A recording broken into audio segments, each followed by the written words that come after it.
All right, well, thank you so much for coming. And our first speaker for tonight is our main speaker, Dr. Walter Bradley.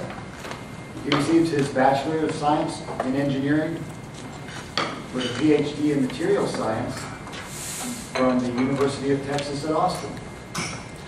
Dr. Bradley taught for 8 years at the Colorado School of Mines before assuming a position as Professor of Mechanical Engineering at Texas A&M University in 1976.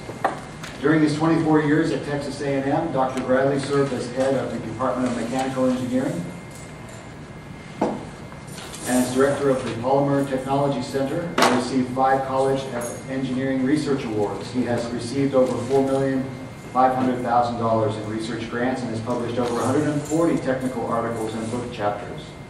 He has also co-authored The Mystery of Life's Origin, Reassessing Current Theories. He is a fellow of the American Society for Materials and of the American Scientific Affiliation and serves as a consultant for many Fortune 500 companies. Later tomorrow, he'll give a talk during our luncheon session on how engineers can be healers. But tonight, he also currently serves as a distinguished professor of mechanical engineering at Baylor University. But tonight, he's going to be talking on evidence for an engineered universe. Welcome, Walter Bradley.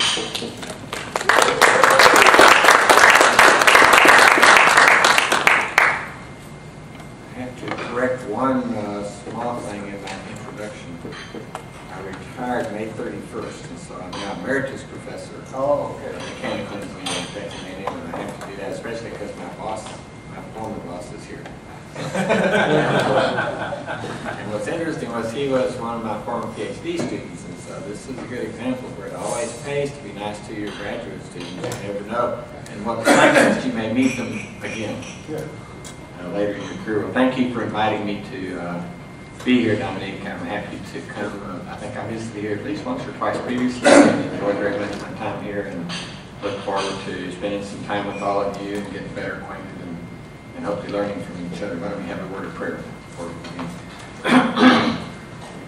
Father, we're here because we love you, because we want to get a little bit bigger piece of your mind when it comes to seeing the world that you've made, with all its creative genius and the different facets of it that are manifest in our everyday lives. I pray that the time that we spend together tonight and tomorrow would be a time that would be richly beneficial to us, that we would grow in our capacity to see you as the great and glorious creator that you are, as we see your work, and as we look at the different ways you want to work in us and through us, to be co-creators in this world going forward.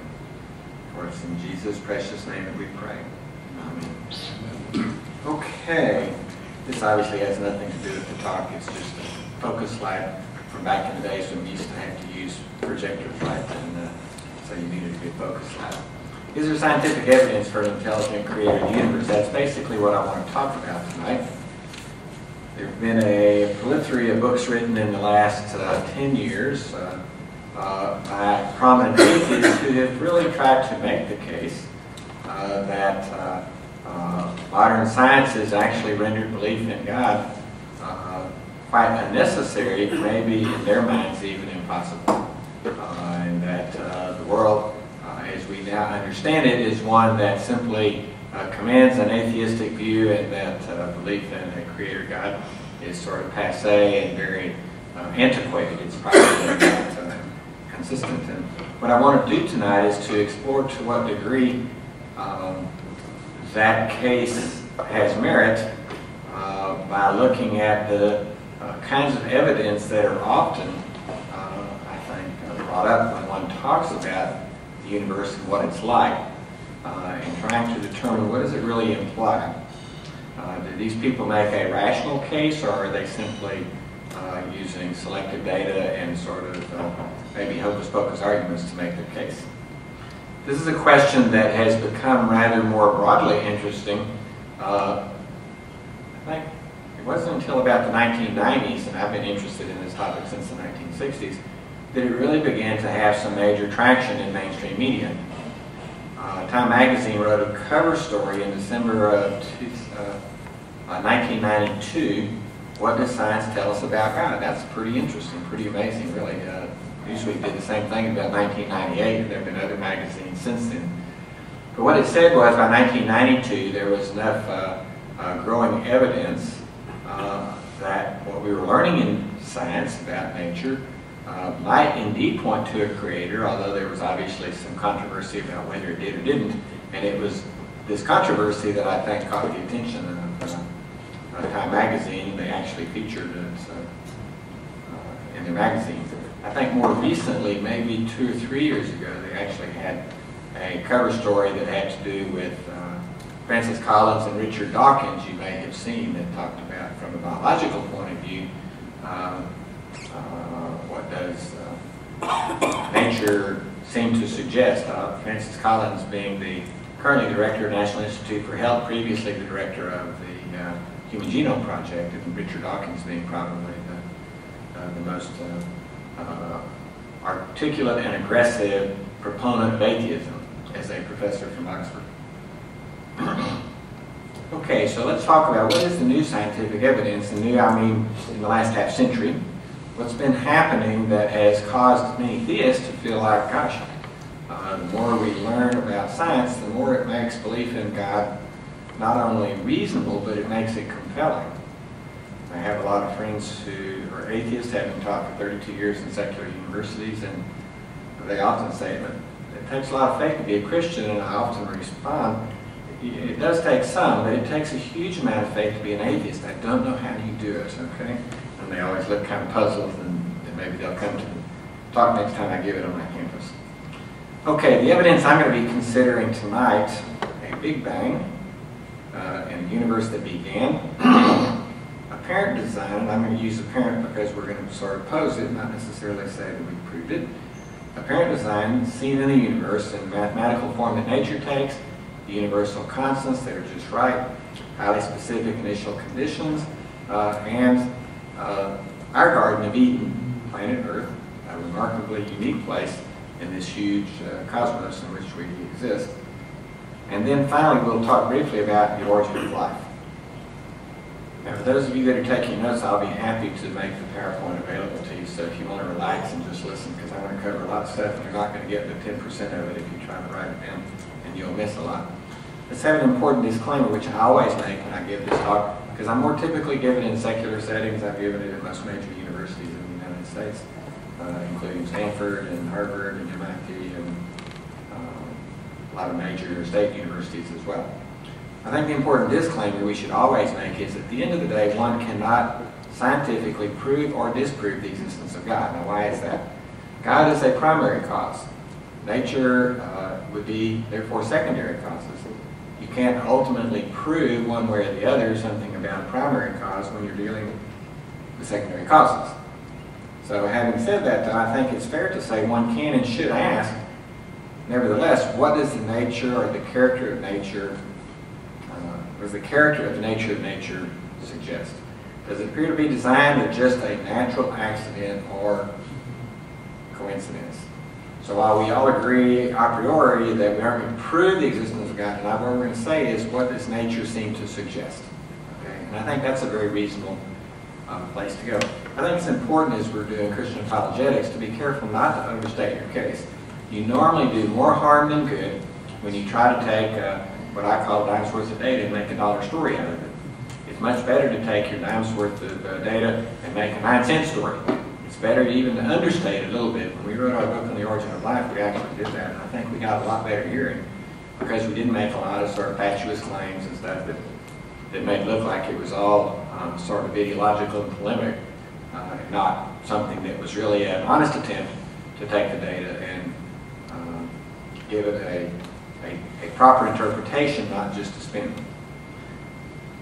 Okay, let's talk about Big Bang cosmology. I think most of you in the room have a background in science, and so we don't need to spend a lot of time. But a little bit of interesting history, the term Big Bang was actually a derisive name given by the opponents of the concept. Today we kind of think of it as the normal name, but in fact in the 30s when this was first being kicked around, one of the antagonist, I think it was Edmonton, basically said, what a stupid idea that the universe began in a Big Bang. How dumb is that? You know, and it was, the early use of that term was not meant to be complimentary, it was meant to be one of ridicule. Nevertheless, it stuck, and eventually, in 1965, there was enough evidence to essentially overthrow what was the steady state hypothesis in favor of the Big Bang. Interestingly enough, and it's pretty widely recognized today, that the reason it took that many years, the evidence was there in 1929. It took 36 years for the theory to finally gain more wide acceptance. Why? Because of the philosophical implications. I think many, many people who work in science who were atheists did not like the idea of a universe that began. It's pregnant with all kinds of philosophical problems. A universe that eternally existed is much more compatible with theism. 1965, the discovery of background radiation persuaded most cosmologists to accept the Big Bang theory, and then a tremendous amount of data between 65 and 92, capped off by the Hubble and the Kobe discoveries, which provided overwhelming support for the Big Bang. And I think today it's generally almost universally accepted as the proper story of how the universe began. Interestingly enough, in some Christian circles, the Big Bang is still not accepted. So you have people that are sort of hard-nosed atheists, and maybe people who think the Big Bang implies an older universe, which it does, and so they reject it for that reason. And so it's sort of interesting. Politics make strange bedfellows, right? So they have these two groups, both disliking the Big Bang, but for very different reasons. Stephen Hawking admitted in his book, A Brief History of Time, so long as the universe had a beginning, we could suppose it had a creator. And Hawking was one of the people in his book that was trying to argue that the universe didn't really begin, that it had sort of had many Big Bangs over and over again. He came up with a lot of ad hoc ideas, most of which he later regretted and retracted. But he was trying very hard in this book, A Brief History of Time, in 1986, which was a bestseller. I'm not sure it was widely read, but it was widely purchased, okay? And in any case, everybody had to have one. So, have you got the Big Bang? Yeah, I've got this Brief History of Time. But early in the book, he acknowledges that so long as the universe had a beginning, we could suppose it had a creator, and then he spends the whole rest of the book trying to prove it didn't have a beginning, okay? And he proposed all kinds of goofy things like, in a collapsing universe, if the universe expanded and then recollapsed, he said, in a collapsing universe, the second law of thermo runs backwards. Where'd that come from? He just made it up, you know? He later got so much ridicule from non-Christians, not Christians, about some of these sort of ad hoc things that he proposed, that he really later said that he regretted having written that book, except he did make a boatload of money on it. Okay, what are the philosophical implications of the Big Bang? A universe that has eternally existed is more compatible with atheism. A universe of finite duration, which the Big Bang predicts, is more compatible with deism or theism. Robert Jastrow, one of the most famous early cosmologists, professor at Columbia University, director of the Goddard Space Center, the first director of the Goddard Space Center, wrote a book which I would highly recommend to you that is called, just a second,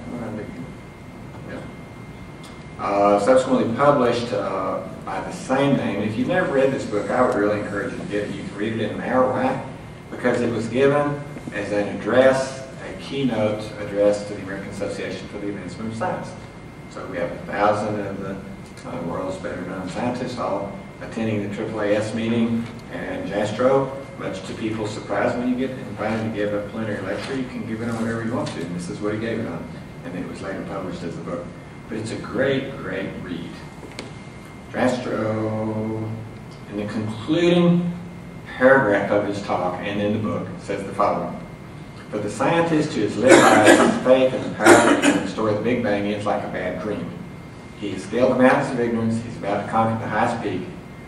As he pulls himself over the final rock, he is greeted by a band of theologians who have been sitting there for centuries." Isn't that hilarious? I would love to have been there and just got a quick picture of the time. Right the instant after that, because I'm sure there are a lot of people scowling at that. This is not what they came to the AAAS meeting to hear. In a subsequent interview, well, I guess I took that out to save some time. But in a subsequent interview, he basically reiterates that the Big Bang is just compelling evidence for theism, and so that was a position he continued to maintain. I think he's probably died by now, but for the rest of his life. At several points, he actually wanted to have debates with some well-known atheists. Who was the guy that did the Cross Sagan? Yeah, he wanted to have a debate with Cross Sagan. Cross Sagan would never do that. And I think he thought Cross Sagan was a charlatan, and wanted to sort of publicly demonstrate that. Okay, so let's summarize then before we move on. Scientific evidence overwhelmingly supports Big Bang cosmology. Big Bang cosmology clearly and unequivocally supports deism and theism. That's a great place to start. Second kind of evidence. Universe is one that is so orderly, and it's orderly in a very peculiar way in that it's described by mathematics. The four most important scientists at the advent of modern science, Copernicus, Galileo, Kepler, and Newton, all wrote admiringly about our orderly mathematical universe. All of them were Christians. And for them, it was not a surprise that the universe was that way.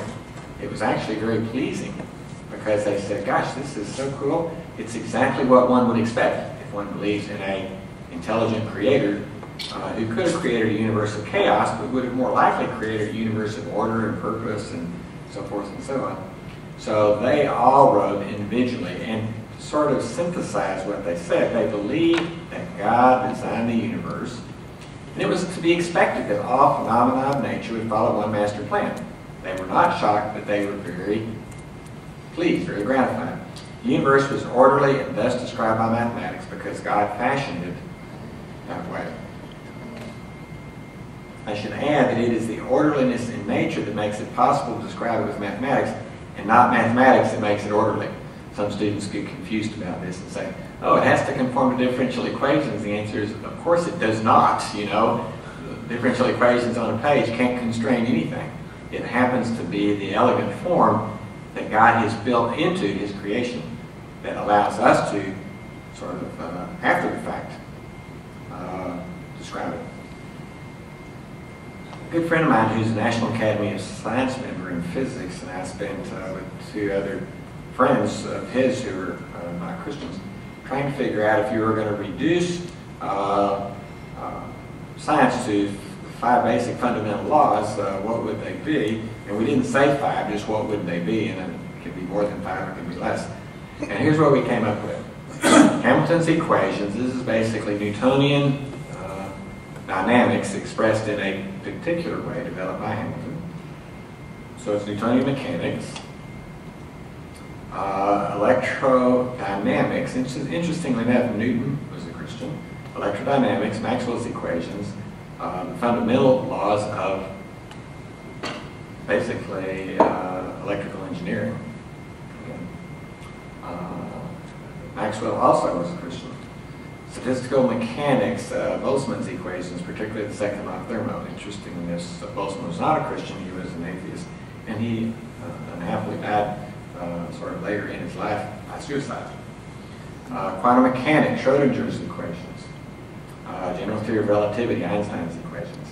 Now, everything that happens in nature seems to be developed out of this foundation. So these are sort of foundational principles. And one of the things that's interesting is these describe characteristics or attributes of nature. And what you can easily demonstrate with a few simple thought experiments is each one of these is individually not gratuitous, but absolutely essential. If nature had not had any one of these different characteristics, which we simply describe mathematically rather than with words, then nature would not have provided a universe suitable for complex conscious life. So it's not just that it has a mathematical form, but that each of the particular fundamental forms that are intrinsic in nature are absolutely essential. In this design, nothing's sort of like an extra, like when you go to buy a car and then you can have some extra things if you want to pay extra for them. There's no extras here. Everything is individually essential. Modern physicists also express their wonder in the same way that Newton and the early scientists did. For example, Eugene Wigner, a Nobel Prize winner in physics, in an article in a technical journal in 1960 called The Unreasonable Effectiveness of Mathematics in Physical Sciences, says the following: "The enormous usefulness of mathematics is something bordering on the mysterious. There's no rational explanation for it. The miracle of the appropriateness of the language of mathematics for the formulation of the laws of physics is a wonderful gift which we neither understand nor deserve." And Wigner and other writings made it clear that he thought that, as did Newton and the early scientists, that it had this remarkable characteristic because, in fact, a creator God had made it precisely that way. Paul Davies, a well-known astrophysicist from England who was in Australia for many years and now more recently is at in Arizona, at either Arizona State or University of Arizona, I can't remember which. All the evidence so far indicates that many complex structures depend most delicately on the existing forms of these laws. It is tempting to believe, therefore, that a complex universe will emerge only if the laws of physics are close to what they are. The laws seem to be the product of exceedingly ingenious design.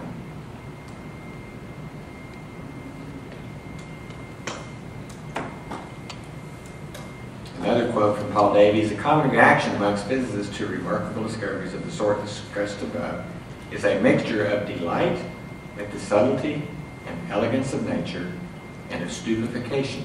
I would never have thought of doing it that way. If nature is so clever it can exploit mechanisms that amaze us with their ingenuity, is that not persuasive evidence for the existence of intelligent design behind the physical universe?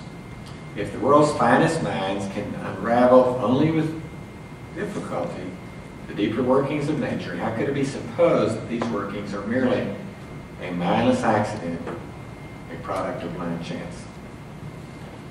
There's another quote that I should have left in, and I'll go ahead and just say because I know it more or less from memory, and that's by Albert Einstein. And Albert Einstein, in a letter to a friend in 1956, about a year before he died, or maybe 6 months, wrote that the most incomprehensible thing about the universe is its comprehensibility. And he goes on to explain that one would have expected a universe of chaos. And the fact that the universe is as orderly as it is, and that it's so orderly that it even conforms to mathematical descriptions, is a remarkable observation which we cannot really explain. Okay, third kind of evidence. We've talked about the Big Bang, we've talked about the mathematical forms nature takes, but mathematical form alone is not enough. There are, I'm going to mention 19 universal constants, but in fact today I think people say there's closer to 30. What are universal constants? They're what I think of as scaling parameters. Let me give you an example. If I were designing a car and I needed to put an engine in the car, it would make a big difference if I didn't make that engine size appropriate to the rest of the parts and to the function. So let's suppose I put a car with an engine that has 10,000 horsepower. What would be the problem? You barely touch the gas and you ran into the wall or something because it would go so fast. Or let's suppose I put in an engine that was 1,000th of a horsepower. And you have just the opposite problem, right? You sort of floorboard it and nothing happens. So when you design something like a car, there are different component parts, and those all have to be proportioned in the right way to give function. And I like to think of the universal constants as being those kinds of scaling parameters. They're basically things that in principle could be anything. The speed of light is 3 times 10 to the 8th meters per second. But there's no reason why it couldn't be 2 or 4. Do you agree? It seems sort of arbitrary that it happens to be 3, but as we'll see shortly, the fact that it happens to be 3 ends up being critically important. So these are scaling parameters, and they all have to be chosen to be compatible with each other. And as that list gets bigger and bigger, the chances of getting that compatibility in some accidental way become obviously less and less. Speed of light, Planck's constant, Boltzmann's constant, Planck's constant has to do with the scaling of light energy. Boltzmann's constant has to do with the scaling of thermal energy. The unit charge obviously has to do with scaling the forces of attraction between atoms. The gravity force constant has to do with the scaling of the magnitude of the force of attraction between masses. The rest masses in kilograms of the neutron, the electron, the proton, and there are other constants as well. Now again, the important point here is that all of these seem to have values that in principle could be anything, but in practice have to be very, very carefully chosen to be consistent. That's the same way I'm building a car, and I've got to have the wheels and the engine and the compartment inside and the braking system. All of that has to be carefully done to make it function. Okay, so let's look at some examples of where scientists, since really the early 70s, and especially by 1986, they published a lot of interesting results that said, gosh, these constants can't be just anything. They really have to be very, very narrowly prescribed. If the strong force divided by the electromagnetic force, so that's our scaling, we can say the relative size of these two, was increased by only 2%, there would be no stable hydrogen, no long-lived stars, no hydrogen-containing compound. On the other hand, if the strong force to the electromagnetic force is 5% less than it is, no stable stars, maybe hydrogen would be unstable, and there would be few if any elements besides hydrogen. Now, what this really says is the following. The strong force is that force that binds protons and neutrons together in the nucleus against the natural repulsion of positive charges to each other. The electromagnetic force is that force of attraction between charges of different signs. And what this is saying is that the window of ratio for those two is pretty small. If it's too high, then we have no long-term source of energy. If it's too low, we have no periodic chart. I think you would readily agree that either one of those is a showstopper. So there's a very, very narrow range of acceptable values for these.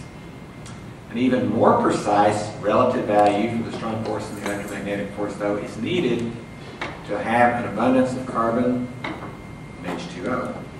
Carbon is a universal connector. You can picture a periodic chart with less than 92 elements and still imagine developing a living system. But there are certain critical elements in the periodic chart which you would have to have something that provides that function. And probably one of the most critical is carbon. And what does carbon do? It's the universal connector. If you've ever played with Tinker Toys, if you're old enough, it was before the days of Legos, the little round pieces were necessary to put all the sticks together. And if you didn't have the round pieces, you couldn't build anything. Carbon is like the round pieces. It's how you put everything together. When we go to look for signs of life in other parts of the universe, what do we first look for? Carbon-based molecules. If there's inorganic molecules, then there's no signs of life.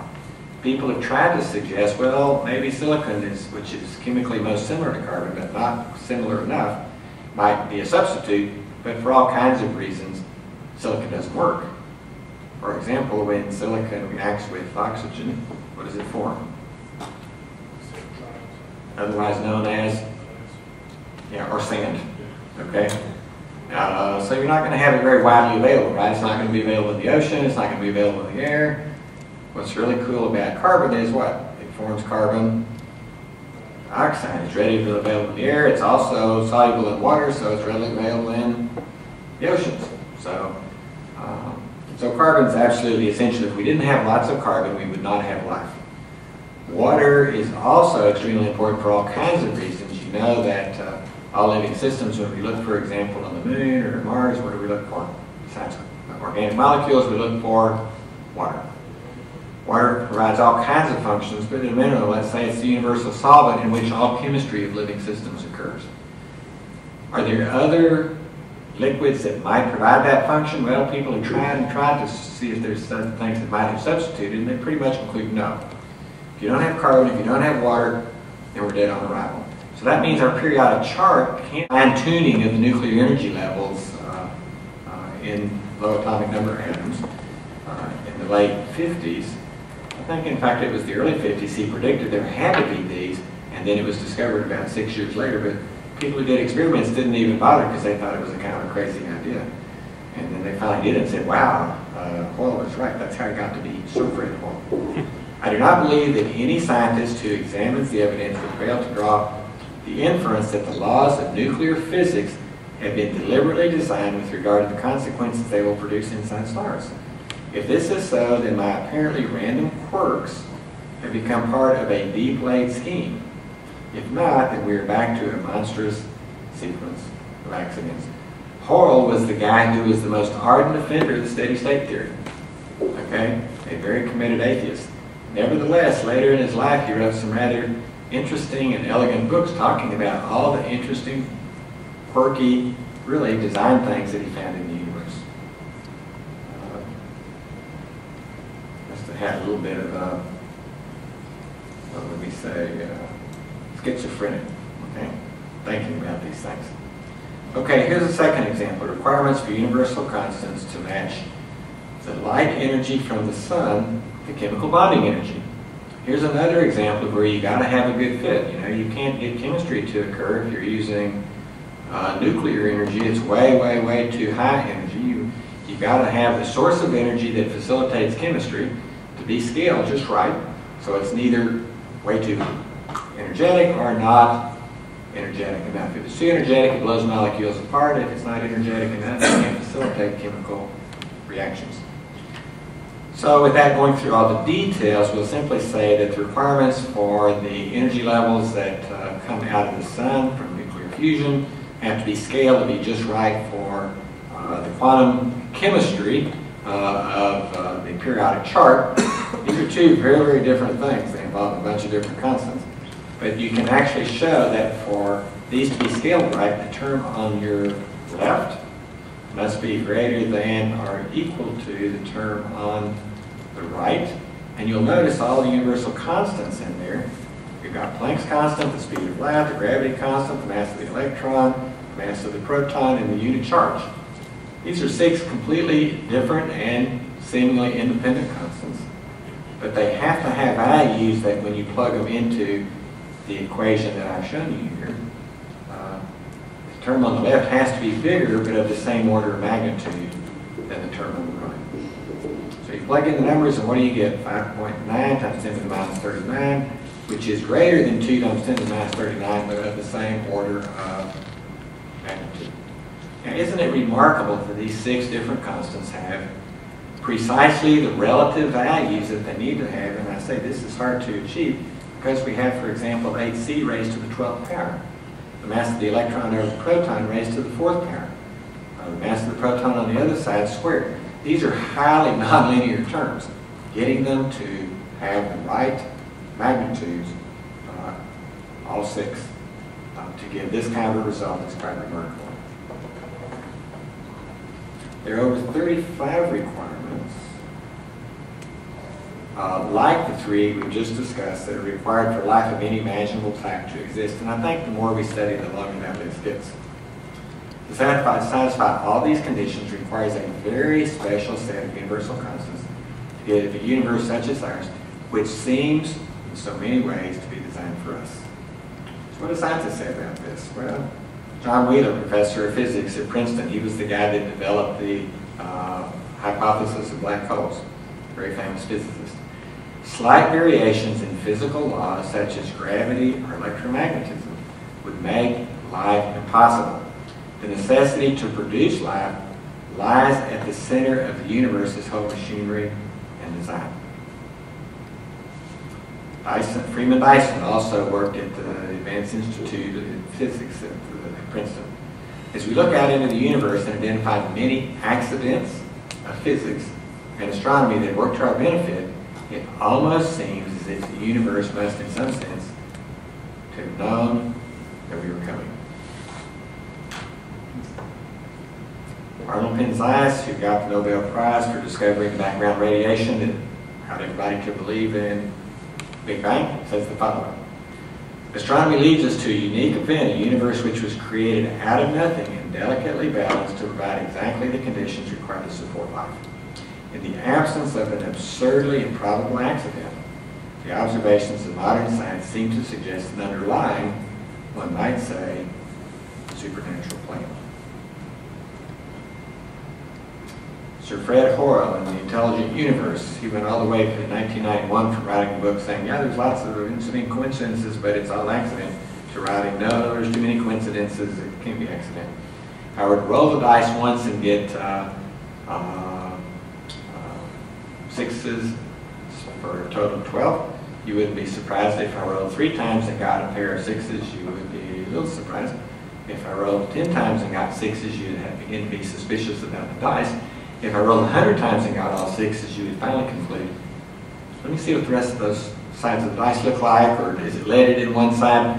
At some point you have to say, when the accident, the improbability gets higher and higher and higher, it can't be accidental. Okay? And that's essentially what Hoyle did. Such properties seem to run through the fabric of the natural world like a thread of happy coincidences, which is what he said in 1951. Only coincidences.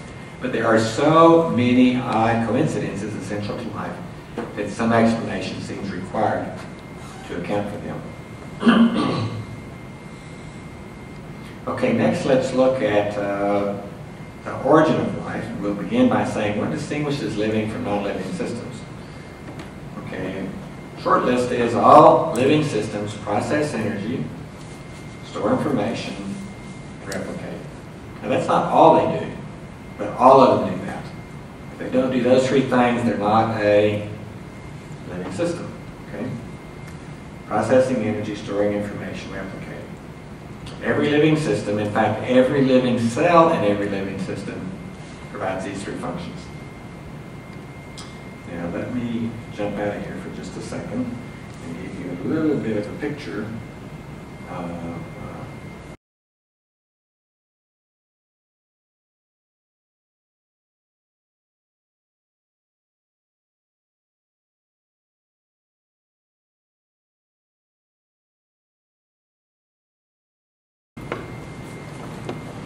okay, there's lots of interesting things to talk about when we talk about the origin of life. I'm just going to take one simple part of this bigger story. Most of you know who Francis Crick and James Watson are.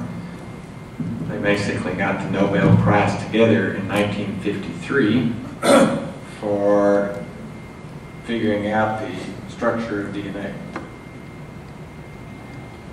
And they were the ones that came up with the idea of the double helix. And as they did their studies, they recognized that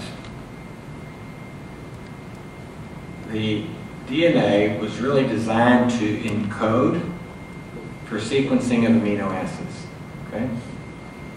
The protein molecules that provide all the catalytic control of chemistry and many other functions within the body required a very precise sequencing of building blocks, which we'll call amino acids. Now, the problem that they had when they looked at this was, if you look at the DNA molecule and you look at the structure of the amino acids, you have to say, how in the world does this DNA encode sequencing of amino acids? There is no chemical compatibility that would suggest how this might happen. And so it was a big mystery. They knew that the information was in the DNA. They knew the information had to be transferred to the sequencing of amino acids and proteins, and they could not imagine how that would happen. Okay, so Crick in 1955 made a very daring proposal. And here's what he basically said was, now I find it profoundly what I find profoundly disturbing is that I cannot conceive of any structure for either nucleic acids, that's in the DNA, acting as a direct template for amino acids, or at least as a specific template. I don't think anybody looking at DNA or RNA would think of them as templates for amino acids. He says there's no way that this can program. So what he proposed is the following then, and this was a very, very brilliant insight. He talked about the fact that therefore we need mediating adapter molecules which must exist to enable specifying information passed from DNA to amino acid. The DNA carries information, but it's chemically nonspecific, yet amino acids have specific geometries. So here's what he proposed.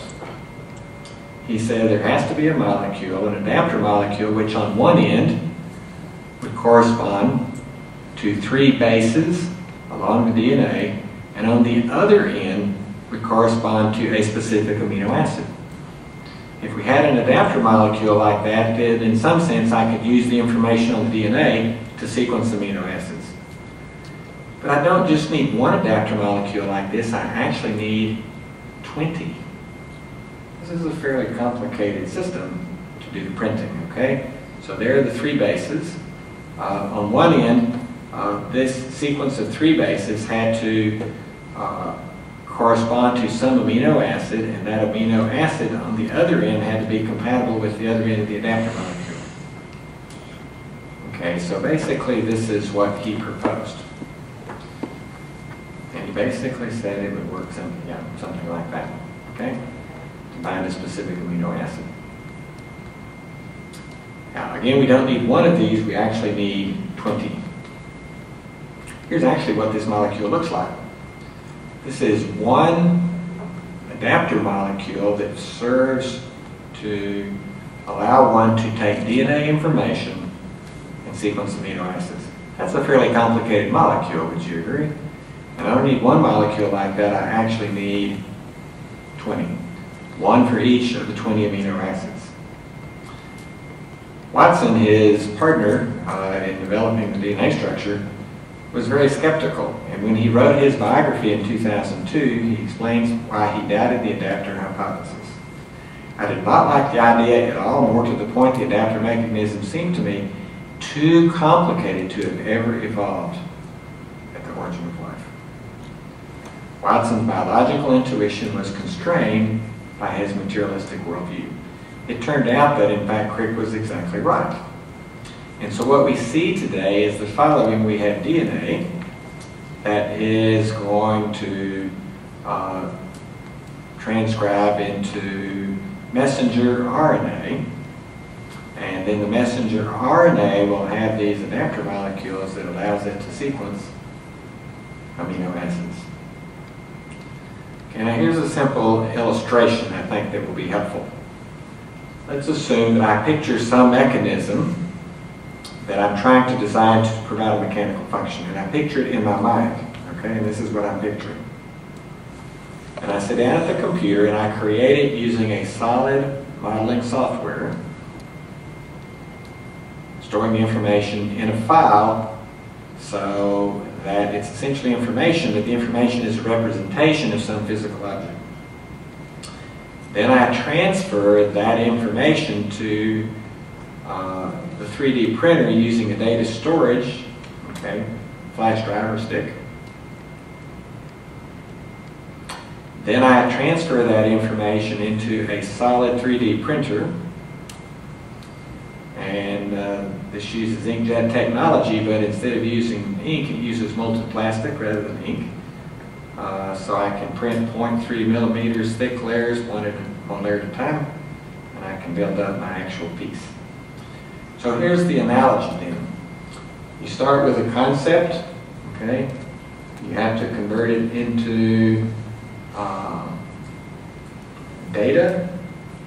Start at the top with doing the design using the computer and SolidWorks, and I'm going to take the information from the computer, I'm going to transfer it to the 3D printer. The 3D printer then is able to actually take the encoded information and print a solid object. This is exactly analogous to what is happening in every cell of every molecule in living systems. So it's basically doing something like that. Now, the point is, we need this kind of systems to have even a simple living system, because a simple living system has to do what? Process energy, store information, and replicate, and to produce the necessary proteins to do the conversion of energy. And to help with the replicating process, you've got to have a rather sophisticated system. So even the simplest living system is anything but simple. these are the analogous steps. Who made the computer and the 3D printer? Who encoded the information in the computer? Okay. Obviously, these are questions that when you think of the origin of life, don't have easy answers. If you're trying to imagine this happening totally in accidental reactions in nature. Kenneth Miller and Joseph Levine, and probably the most famous authors of freshman biology textbooks for colleges or for AP biology, say the following. The largest stumbling block in bridging the gap between non-living and living still remains. All living cells are controlled by information stored in DNA, which is transcribed in RNA and then made into protein. This is a very complicated system, and each of these three molecules requires the other two, either to put it together or to help it work. DNA, for example, carries information but cannot put that information to use or even copy itself without the help of RNA and protein. Robert Shapiro, a well-known biochemist trained at Harvard and for 30 years at New York University, says, a profound difficulty exists, however, with the idea of RNA or any other replicator at the start of life. Existing replicators can serve as templates for the synthesis of additional copies of themselves. But this device cannot be used for the preparation of the very first such molecule, which must arise spontaneously from an unorganized mixture. The formation of information-bearing homopolymers through undirected chemical synthesis appears to be very improbable. Nicholas Wade, writing for the New York Times, quotes a couple of very, very famous origin of life chemists, Joyce and Orgel. The chemistry of the first life is a nightmare to explain. No one has yet developed a plausible explanation to show how the earliest chemicals of life, thought to be RNA, might have constructed themselves from the inorganic chemicals likely to have been around on the early Earth. The spontaneous assembly of a small RNA molecule on the primitive Earth would have been a near miracle. Two experts in the subject helpfully declared last year.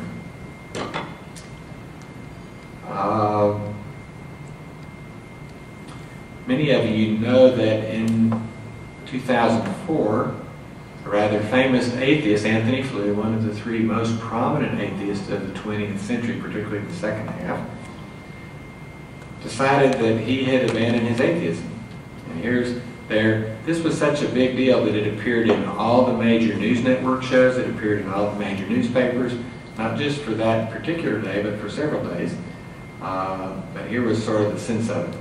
A British philosophy professor who has been a leading champion of atheism for more than half a century has changed his mind. He now believes in God more or less based on scientific evidence. Anthony Flew says that biologists' investigation of DNA has shown by the almost unbelievable complexity of the arrangements that are needed to produce life that intelligence must have been involved. How many of you saw the movie Expelled? Do you remember the end of the movie? There's a great interview there between Ben Stein and Richard Dawkins. Now, Richard Dawkins is, to be blunt, a real pompous ass who thinks he's always the smartest guy in the room. And he really said some things in his interview with Ben Stein that I'm sure he hated later, because Ben Stein sort of took him down the primrose path. Well, he asked him some questions. He's being interviewed as a famous scientist. And one of the questions came up, what do you think about life? And how did life get started? And he said, well, I don't know how life got started. And so he pressed him a little bit, and he said, look, nobody knows how life got started. It's very difficult to imagine. He said, well, what do you think? Just give me some speculation. And he said, well, maybe it came here from some other part of the universe. And Ben Stein said, oh, okay, that's interesting. And how did it get started there? And he said, well, I don't know how it got started there, but it must have evolved. It couldn't have been created, you know. I mean, and he sounded like such a bigot, you know. It's like, no amount of evidence is going to persuade me. I'm always going to believe everything somehow evolves. I mean, it's like a trump card that you just pull out when you need it to sort of, I don't have a real explanation, but I always play my trump card. And he looked like a total nincompoop. I thought it was, I had intended, in fact, to incorporate that into this presentation, but we're already too long. So if you go back and look at the end of that, you'll see Richard Dawkins basically conceding that how life began is almost impossible to imagine. And this is the world's most well-known atheist. and conceding, well, it must have come here from someplace else, and we don't know how it got started there, but it must have evolved. Okay? Interestingly enough, Crick said that in 1982. He said that how life began is so hard to imagine, it must have come here from someplace else, and the conditions there must have somehow been more favorable. So, really overwhelmingly persuasive explanation. Okay, so let's finish. Evidence for the universe is precisely, the evidence that the universe is precisely designed comes in the following. The Big Bang, the beautiful mathematical form, the nature text, the remarkable coincidence that the 19 universal constants are exactly what they must be, the remarkable requirement for the origin of life. I think these collectively argue persuasively we do not live in an accidental universe, but in one carefully crafted for our benefit. Frederick Burnham in April of 1992, when they first got the COBE and the other telescopic data having to do with the Big Bang, said the following. This is on with Ted Cottle. The scientific community is prepared to consider the idea God created the universe a more respectable hypothesis today than at any time in the last 100 years. Isn't that great? If you were to go home at Thanksgiving and you're a college student, a woman college student, and you drive into your driveway and you notice the tree in your front yard looks like this, you might say, wow, that's sort of interesting and a little surprising. And in fact, you look at it carefully and you see the eyes, the nose, the mouth. I'm assuming you can see that in here. Can everybody see the face? And say, not only does that look like a girl, that looks exactly like me. Now, what are the possible explanations for this? Well, one explanation is the leaves just fell off the tree accidentally and what's left behind painted a nice picture of you. Is that a possible explanation? The answer is, of course, it's a possible explanation. The more important question is it a reasonable explanation? And I would say, probably not. This is almost surely the work of a loving father, a mischievous brother, a secret guy admirer, who have carefully plucked the leaves off the tree, leaving behind the ones that leave your picture in 3D. But what is almost certainly not the case is what? This all happened quite by accident. When we look at the universe, it's exactly the kind of picture that we see. And we have to say, is it possible that this could have happened by accident? The answer, of course, has to be yes. Is it reasonable? And I think the answer is no. The fact that it's always possible means that we aren't proving that science, we aren't using science to prove the existence of God, but what we can certainly do is to say it is extremely plausible and much more plausible than the alternative. The more we look at our magnificent universe through the eyes of science with telescopes and microscopes and so forth, the more amazing we see it to be. Intelligent design is not an alternative to evolution. It is an alternative to materialism. It claims that natural processes that in a very pre-scientific time nevertheless made that claim. I would say that claim today is far more powerful than it was at the time that Paul penned those pointed words. And with that, let me simply open it up for questions with this welcoming encouragement for you to ask whatever you like, okay?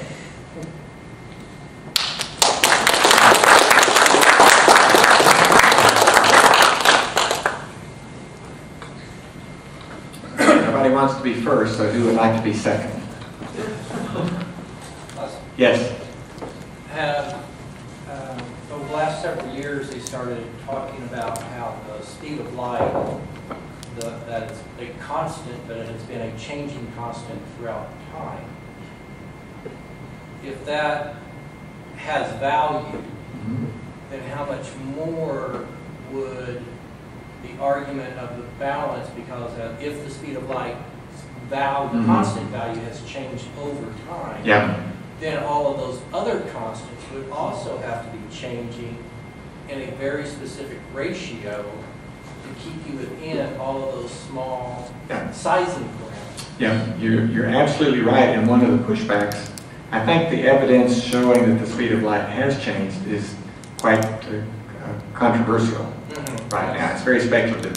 And I think it will take a good deal more experimental data to be persuasive on that. But part of the pushback on that is exactly what you just said. Because if in fact it changed very much over time, then it screws up everything. Correct. And so I think it's hard to imagine a universe where these universal constants change with time being sort of suitable as an incubator for life over time to develop. There might be some period where they all happen to be just right at that moment. But if the universe wouldn't have been a very good place for the past, or for a significant part of its history. So that's probably one of the main reasons. I think the other reason is there are lots and lots of experiments that have been run that seem to suggest to the contrary. And so sometimes when you have 100 experiments that say it's constant and 2 that say it's not, then people don't immediately jump to the conclusion that we're going to believe the 2 instead of the 100. If the 2 became 50, then it would have more traction, but then it would also leave open the question, then how in the world do we have these other constants also varying? Because you're exactly right, that's one. I think there was actually a creationist from Australia that tried to make that claim based on data over 200 or 300 years using numbers from the past. And when you looked at the data carefully, what it showed was that the median of the error bars had changed, and they always had a bias on one side. I can't remember whether it was too high or too low. So what had happened was over time, the measurements got more and more precise, and the bias to error on one side was gradually reduced, which if you took the median number, it would look like the, I think this was Satterfield, is that right, or Satterfield? Satterfield, yeah. But when you looked at the data carefully, you had to say the bottom part of those error bars was staying the same. It was really the top part that was coming down. And if you simply said, I think there's a bias in all the measurements that is gradually being removed with more precise measurements, then you could say, I don't think it really was showing that at all. In any case, the total amount of change was within the error bars that were indicated by the people who made those measurements. Some were from the 1700s, from the 1800s, from the 1900s, and done in different ways, obviously appropriate to that time. So I'm still in the camp of people that say I don't think the speed of light changes, because if it does, it really screws up everything. Yeah. Unless it changes just a very small amount. Yes? I think it's pretty clear that intelligent design shows that the conclusions we draw from science can be much broader than we currently draw. But does it also change how we do science? Is there some way that it changes like the process that we do to make scientific discoveries, or does it just impact the conclusions we can draw? You know, that's an interesting question, and what I would say with regard to that is that if I believe the universe is designed, how does it affect the way I do science? It makes me more open to the idea that not every observation or effect will necessarily have a simple causal explanation. Okay? I think that a lot of people assume that to do science you have to presume that all effects have natural causes. And while I think that's probably true most of the time, I find it to be an unnecessary assumption to make, because there are things, particularly things having to do with the beginning of stuff, that often seems to defy a simple or even a complex causal explanation. Okay? So to me it doesn't change the way I do science, but it does change what I'm willing to consider as possible explanations. Now I think it's also fair to say that probably every time we can't explain something, we need to be careful not to poison God, because in many cases we've done that with regard to, for example, plagues and diseases and stuff before we understood germs. And we said, well, this plague was caused in some direct sense by God just going, you know, and everybody got sick. Today we know, well, whether in some way God had anything to do with that or not, it's not always clear. But what is clear is that the efficacious means of whatever is happening happens to be germs. Okay? So I think the nature of things that we might infer have to do with God, I think, for me at least, are always things that seem to imply high degrees of information. Because I think information concentration seems to be a unique characteristic of intelligent causes. Whether it's writing on the beach, or newspapers, or coding of software. These are all things that you would say, information concentration here is so high that it seems highly unlikely that it just happened in some more accidental way. Yes? Are there things other than information concentration that you would use to infer intelligence?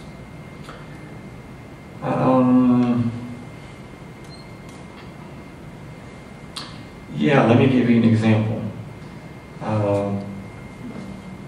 The Big Bang implies a universe that started with a very, very low degree of entropy. And we know over time the entropy of the universe is increasing. So if you think of it as being like a clock, wound-up clocks always run how? Down.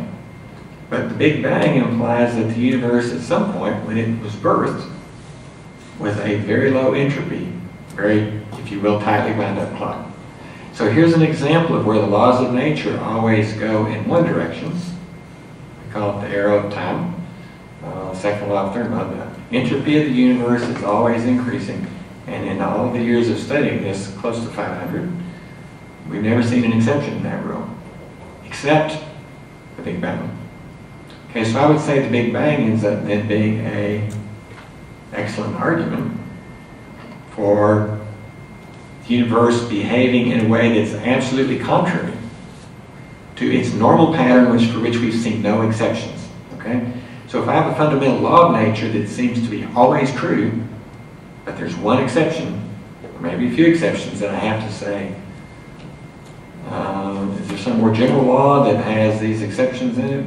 Kind of like Newton's mechanics versus Einstein's?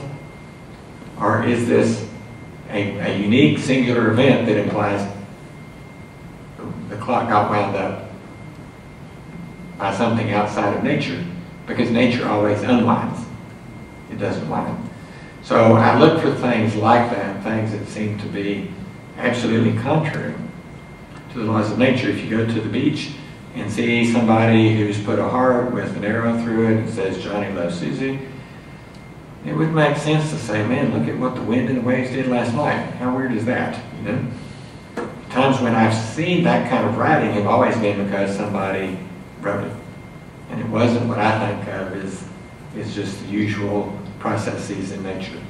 So when we see things that seem to be absolutely outside the domain of what natural processes do, and I think it's fair to say maybe there's something supernatural that must be brought to bear to account for this.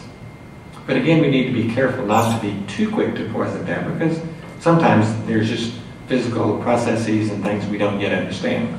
And that was, for example, the case with a lot of illnesses 100 years ago.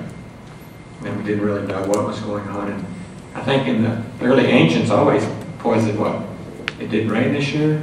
Well, God did it.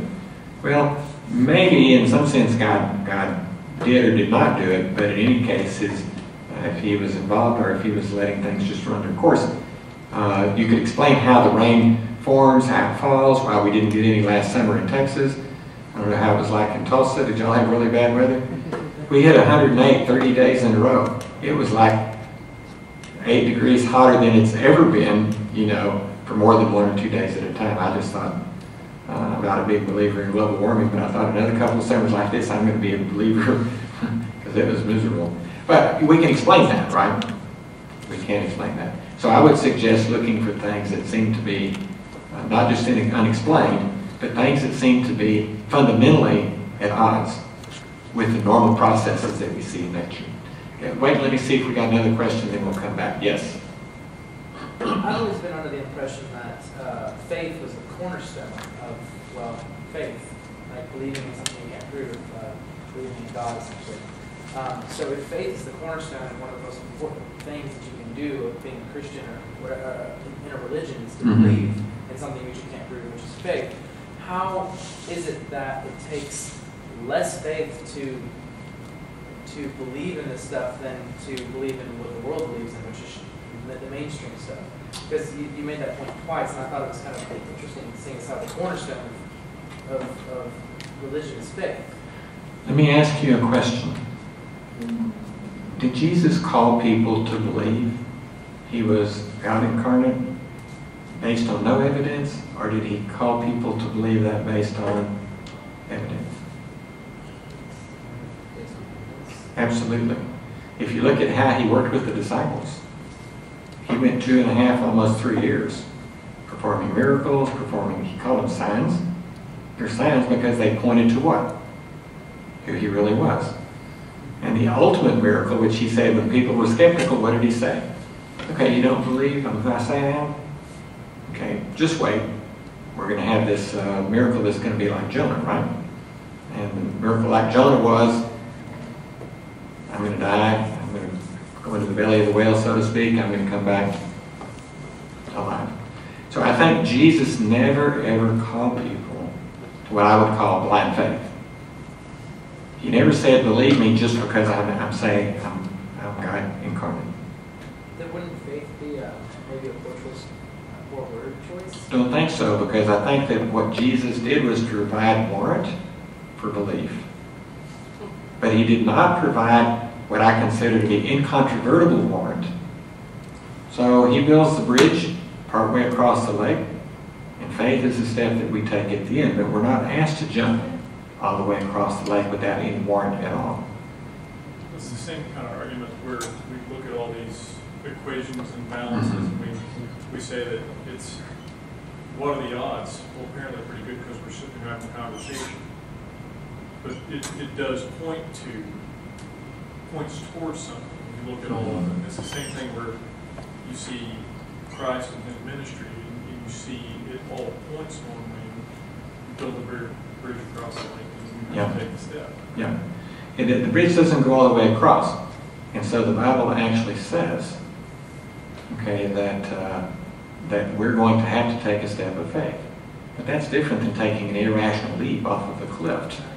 Okay? God doesn't call us to that kind of faith in both in the Old Testament and the New Testament. God always provided what I consider to be ample warrant for belief. And he always left enough wiggle room for people who didn't want to believe, for whatever reason, to choose not to. He doesn't put the logical gun to our head, but he provides lots of good signs. Okay? There's an interesting analogy that was given by Kierkegaard many years ago, in which he said there was once a prince that lived up in the castle, as he watched the village down below, he became very enchanted with a lovely young maiden who was not only physically beautiful, but obviously was a very loving, caring, kind person. And over time, as he observed her day after day after day, he fell in love with her. And he decided that he wanted to win her love and then have her become his princess and then eventually the queen. So what did he do? He basically went down to the village disguised as a villager, met her, got to know her, courted her. She eventually fell in love with him.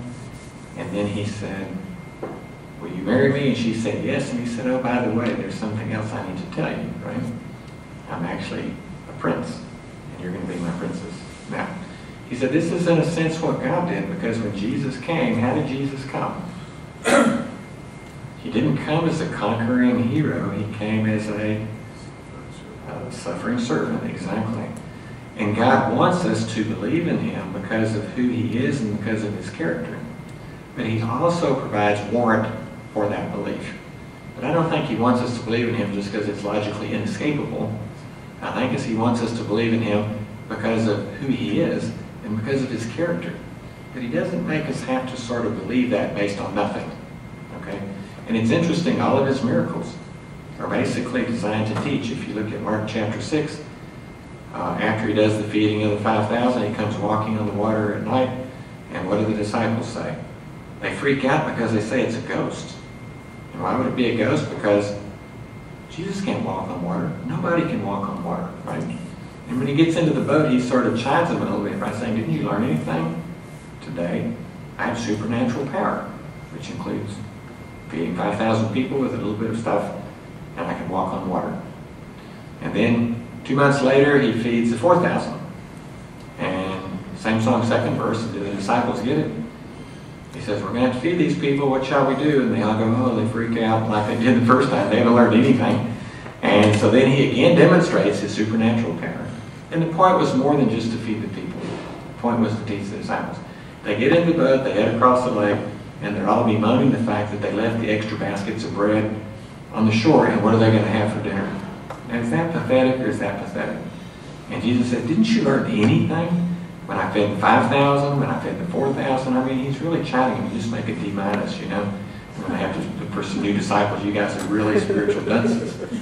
But it's obvious that he's very deliberately and intentionally giving sign after sign after sign. He did not ask these guys to believe that he was the Messiah based on nothing. He very patiently taught them and demonstrated it, ultimately with the resurrection. How many of them were prepared for that? I would say maybe none. Some of the ladies seemed to be more open. So it was a hard sell. Now, we obviously had the benefit of having that whole story. So we have a lot of warrant for belief. But I don't think we ever want to take the position that the kind of faith that some Christians manifest is really what I call blind faith. And though people can believe that way if they choose, that's not the kind of faith Christ called us to. Okay? Yes? What are your thoughts on the progress on the research of origin of life with materialist basis from the moment you publish your book on origin of life? How much progress they made in providing a reasonable or acceptable explanation? I published that in 1984 with 2 friends. And I would say that if I were to rewrite that book today, I would change almost nothing that's in the book, but I would add more examples of things that have been tried that simply haven't worked. Okay?